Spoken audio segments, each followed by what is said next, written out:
Welcome to The Source, where we combine the headlines with in-depth conversations with the newsmakers themselves. Sitting in for Pinky Webb, I'm Ria Tanjuatco-Trillo. Today on the program, senators raise concerns on the presence of a United States Navy aircraft during the recent resupply mission in Ayungin Shoal. The defense chief pushes for the urgent and genuine modernization of the Philippine Navy and Coast Guard amid China's continuous violation of maritime laws. And the government is studying banning the use of TikTok for national security employees. National Security Council Assistant Director General and spokesperson Jonathan Malaya joins us live in the program.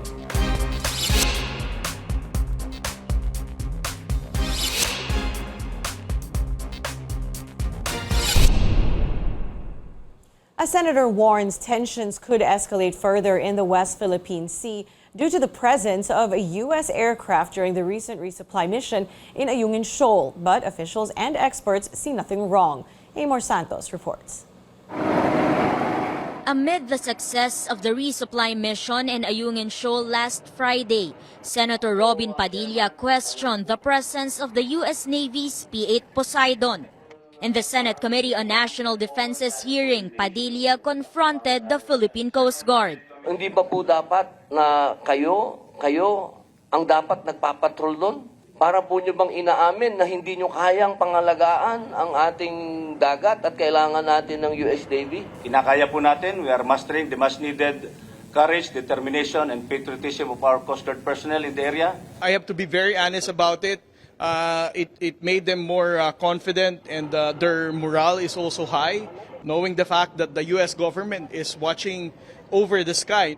Defense Undersecretary Ignacio Madriaga says supplies were successfully delivered to BRP Sierra Madre because of the courage and capability of Filipino Coast Guard, Navy, and civilian personnel. Yung presensya po ng Amerikano doon is tulong lang po yun sa maritime domain awareness at parang may eye in the sky. Hindi po tayo susuko dyan kay may Amerikano o wala. Hindi po tayo aamin na hindi natin po kaya. Kakayanin po natin kahit ano po yung gamit natin. Padilla fears U.S. presence would spark tension, saying an American military aircraft was deployed against a Chinese Coast Guard vessel, which he believed was civilian. But China actually placed its Coast Guard under its military. Panel Vice Chair Francis Tolentino also clarified that P-8 Poseidon is not a warplane. Maritime expert Jay Batong-Bakal insists if tensions escalate, it will only be China's fault. He also sees nothing wrong with the presence of P-8 Poseidon, citing freedom of navigation and overflight. Wala tayong ginagawa na provocative. Kinaya nga po natin ng 6 na taon na walang kano eh. Bakit tayo may kano ngayon? Well, ngayon lang po siguro tayo ginamitan ng laser. Ngayon rin lang po tayo pinatindi ang mga dangerous maneuvers at halos mabangga ang ating Coast Guard. Nag-upisa mangyari bandang 2021. The Armed Forces says it is ready to defend our territory. When the time comes, tawagan nyo kami, lalaban kami doon, samahan namin kayo. For Senate President Mig Zubiri, the Philippines should strengthen alliances. He also promised to bolster the funding for the Coast Guard, Defense Department, and the municipality of Kalayaan, home to Pag-asa Island. Senator Risa Ontiveros, for her part, wants the confidential funds of some civilian agencies transferred to those securing the West Philippine Sea. Amor Santos, CNN Philippines. Let's go straight to the source of the story. National Security Council Assistant Director General Jonathan Malaya. Sir, good morning. Thank you so much for being here. Thank you, Ria. Thank you for inviting me. All right, so let's start with the resupply mission. The recent resupply mission in Ayungin Shoal, while it was successful, was not without its problems and interferences. You had China there still trying to block Philippine vessels from entering the shoal. Is this something we should just now expect every time there is such a mission? Well, it looks like it, no? Both sides have hardened their positions. We are not backing down. The Philippines is not backing down because our maritime entitlements are clear, and we have to supply a existing garrison aboard the BRP Sierra Madre. On the other hand, the Chinese have shown increasingly aggressive actions through laser pointing water cannons, and just last week they published their map which does not only infringe on Philippine sovereignty, but also infringes on the sovereignty of all the claimant states in the South China Sea, India, Nepal, even Russia. So we can expect, I think, no, at least in the near future, such incidents happening more often. All right, for this particular incident, sir, did the National Task Force on West Philippine Sea recommend the filing of a diplomatic protest over this incident? And did the DFA indeed lodge a new one? Yes, we did. No, we have been in constant communication with the Department of Foreign Affairs. We support the filing of a diplomatic protest because it puts on record the position of the Philippine government. No, some people are questioning why do we keep on issuing these diplomatic protests when has been no change in the behavior of China. It is not for purposes of changing the behavior of China. It is for purposes of putting on record our position, because the Chinese might say you have stopped issuing diplomatic protests, so maybe it's you have stopped protesting as well. No, so we support this, and I think the Philippine government will continue to issue these diplomatic protests as long as violations are happening in the West Philippine Sea. All right, so to clarify, the latest diplomatic protest was over this latest resupply mission, correct? Well, I would think so. There has been no announcement yet from the Department of Foreign Affairs, but I presume, given that every time there is incidents like this, protests are issued, that the DFA also issued a protest over this incident. Okay, so every time there is such an incident, your office will definitely recommend a diplomatic protest. Yes, that's right. Okay, so now, does the government see any change in strategy from China? When I spoke to Commodore Tariela the other day, he said that it seems that China is using smaller vessels now in the area, smaller vessels which are more maneuverable. Does this indicate a change of strategy on their part? Yeah, I would think so.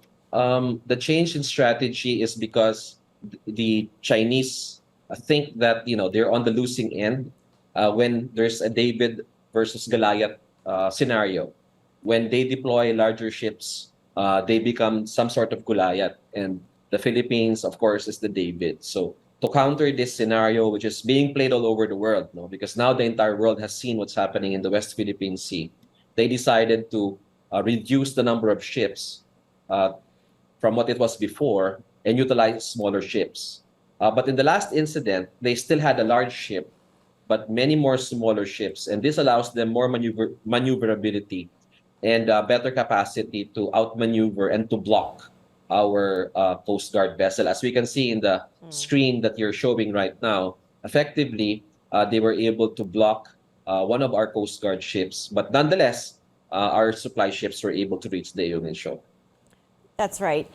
Now, speaking of Chinese ships, though, how concerning is the role of Chinese militia vessels now that they're being involved in China's, let's say, more aggressive actions?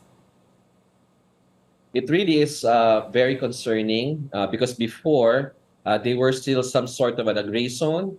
We really don't know what precisely is their role. They were usually used in swarming activities, some sort of effective occupation by their presence on the contested features of the West Philippine Sea. But now we see that their true colors have been bared to the world, that they are not fishing vessels. They are in fact part of the structure of the Chinese Communist Party, of the Chinese government, and they are instruments of Chinese power in the West Philippine Sea. That being the case, sir, what can or what should the Philippines do? What is the thing that we can do, since these militia vessels are scattered in the West Philippine Sea? And as you said, they've been swarming there for a while now. Well, that is one thing that the National Task Force West Philippine Sea is considering right now. There are many options on the table. One option, of course, is to increase also our number of ships patrolling in the West Philippine Sea, both gray ships and white ships. And there are a lot of options on the table, which I cannot disclose right now. But we are also considering a change of strategy. But let me just state for the record, no, Ria, that we will not stop fighting for what is ours, and we will continue, of course, to supply our troops of needed supplies and provisions in Ayungin Shoal. When you talk about increasing the number of ships, sir, like how many are we talking here, and by when? For reasons of operational security, Ria, I cannot really disclose right now what those plans are. But the National Task Force West Philippine Sea is considering every available option.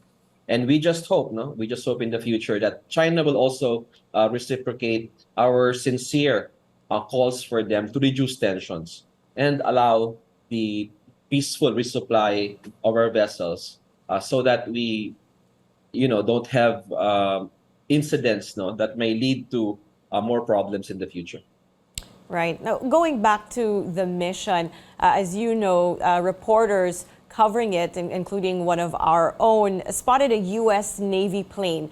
So senators are now questioning the presence of the plane during the mission. So first, was this coordinated with any government agency? When we spoke to Commodore Tariela, he said there was no coordination, at least with the Philippine Coast Guard. Well, in yesterday's hearing of the Senate Committee on Defense, the officials of the Department of National Defense disclosed that the presence of a surveillance aircraft from the United States Navy was coordinated with them. So it was a coordinated presence of a surveillance aircraft. Sir, do you feel that the U.S. presence in the mission helped or possibly made the situation more tense? Let me answer that question, Ria, in two ways, no? Two parts. The first one, let me just address the issue of legality. Okay, number one, there's nothing illegal about the presence of an American surveillance aircraft in our exclusive economic zone. No, EEZs of various countries under the UNCLOS are subject to freedom of navigation and freedom of overflight. Meaning, if it's on the EEZ, any country may utilize the airspace and exercise freedom of navigation on the waters. No, what is exclusive to the Philippines is the exploitation of the national resources on the sea and on the seabed. So that is why we have this detachment in Ayungin Shoal, and that is why we continue to say that only the Philippines has the right to establish a permanent structure on the shoal. So the presence of the United States doing surveillance in any part of the West Philippine Sea, in particular the exclusive economic zone, is not illegal and is allowed under international law. The other answer, I think, to your question is it does not heighten tensions because this operation was entirely Filipino. No? The resupply to Ayungin was done by Philippine Navy ships and supported by Philippine Coast Guard ships. And there was no American presence there whatsoever. There was no U.S. Navy ship or U.S. Navy supply ship joining us in this resupply mission. What the Americans did was to do surveillance. And I think that is well within the Mutual Defense Treaty of the Philippines and the United States. Remember that any armed attack on a public vessel of the Philippines can be a ground to invoke the Mutual Defense Treaty. So I think the Americans were just doing due diligence. They wanted to know what was happening so that in case there is an armed attack, they know exactly what happened. So we see nothing wrong. They were just monitoring the situation in accordance with the terms of the Mutual Defense Treaty. All right, sir, we need to take a short break right now, but we will be back. This is The Source on CNN Philippines. Please stay tuned.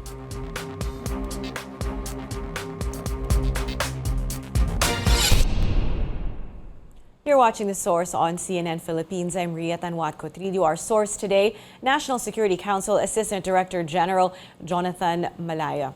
Sir, welcome back to the program. Now, before the break, we were talking about the presence of a U.S. P-8 Poseidon surveillance aircraft during the recent resupply mission to Ayungin Shoal. That being the case, do we now expect more surveillance aircrafts of the U.S. to be present during our resupply missions? I would think so, Ria. And may just also say that it's not just the United States that's monitoring what's happening in the Ayungin Shoal. No, many countries are also monitoring the incidents in Ayungin Shoal. Many countries have satellites that pass through the West Philippine Sea, and as I said, the exclusive economic zone of the Philippines is subject to freedom of navigation and freedom of overflight. So many countries are looking at what's happening. I think what's important, and we have to make a distinction, is that the U.S. did not help us in the resupply. No, it was not a U.S. Navy ship that did the resupply. No U.S. Navy ships escorted us, and no assistance in the actual resupply was done by the United States. What the U.S. did was simply to send a Navy aircraft to monitor what's happening on the ground. Right. When you talk about the other countries who are also monitoring the situation in the West Philippine Sea, either through aircraft or through satellites, which countries are we talking about here, sir? Again, Ria, for reasons of national security, I could not disclose, no? But you can just, imagine who they are. The Chinese are also watching. They also have satellites over the South China Sea, and I'm sure they are. And many countries have interest and are watching intently. Our ASEAN partners are also watching developments, because the South China Sea and the West Philippine Sea in particular is one of the flashpoints in the world right now. No, it's the South China Sea, number one, the Taiwan Straits, the North Korea in the Indo-Pacific region, and there's Ukraine in Europe. No, so every country that has a stake in the global order, in the rules-based international order, are curious about what's happening and want to find out really the situation on the ground. All right, sir, could you give us an update on the current state of the BRP Sierra Madre? I mean, concerns have been repeatedly raised over its deteriorating state. I think we have that there on video right now. She really is not in the best shape. It's a very, very old vessel, of course. Lawmakers are pushing for construction for some type of infrastructure in Ayungin. Is this something that we are seriously considering? How close are we to making that happen? Well, many of our senators, and we think members of the Senate, and also some members of the House of Representatives, for proposing money, government funds for the construction of a permanent structure. In particular, Senator Chis Escudero and I think Congressman Rufus Rodriguez have proposed the insertion of funds in the 2024 General Appropriations Act for the construction of maintenance of a permanent structure. I heard the amount is around 100 million. And we fully support that, and we hope that our Senate and members of the House will deliver on their commitment to provide money not only for BRP Sierra Madre and Ayungin Shoal, but also for Pag-asa Island and the 7 other features in the West Philippine Sea, which is effectively occupied by the Philippines. All right, sir. Again, with that, we're going to be taking a short break. This is The Source on CNN Philippines. Please stay tuned.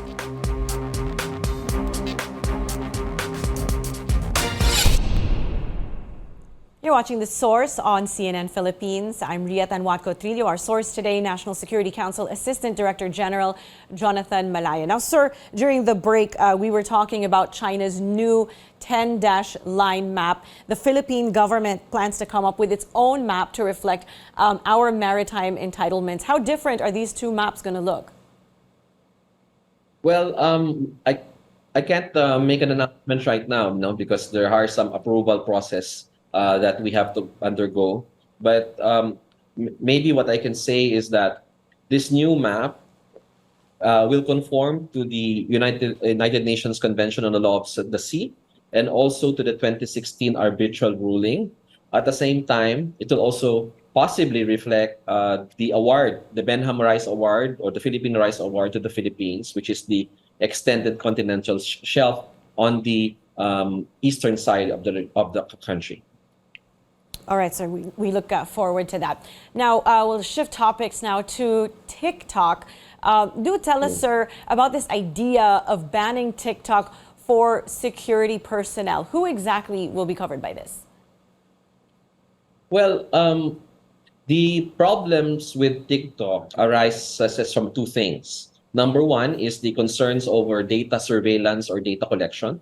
The other thing is on its social influence or the ability to manipulate audiences. So what we're contemplating now and what the National Security Council is studying is whether it would be prudent at this time to ban the use of the TikTok app by government personnel in the security sector. And when we say the security sector, we're talking about the Armed Forces of the Philippines, the Philippine National Police, including, of course, the Philippine Coast Guard and other uniformed personnel, like those in the Bureau of Fire, Bureau of Jail, and employees of civilian agencies involved in national security, like the National Security Council and the National Intelligence Coordinating Agency. All right, sir. But why only TikTok, unless you are considering other apps as well? Why TikTok in particular? And how about those who might say that this is possibly a violation of their constitutional rights? Well, we might consider other apps, no? But really the issue with TikTok is the possible control of the Chinese government over the app. I wish to emphasize that TikTok is owned by ByteDance, which is the Chinese technology company owned entirely by China. And under Chinese law, any Chinese company has to cooperate with the Chinese Communist Party for whatever reason. Okay, so given that we have security issues now with China, particularly over the West Philippine Sea, we feel it would be prudent for the Philippine government to seriously study and consider the banning of this app and possibly other Chinese apps on the devices of security sector employees and personnel. No, we're currently studying it, we're considering it, and hopefully we could come to a decision very soon. All right, what would the timeline or schedule for that be, sir? I really don't know. No, there's a team that has been organized in the National Security Council to look into data surveillance. No, because TikTok has the capacity to determine a person's location through location services.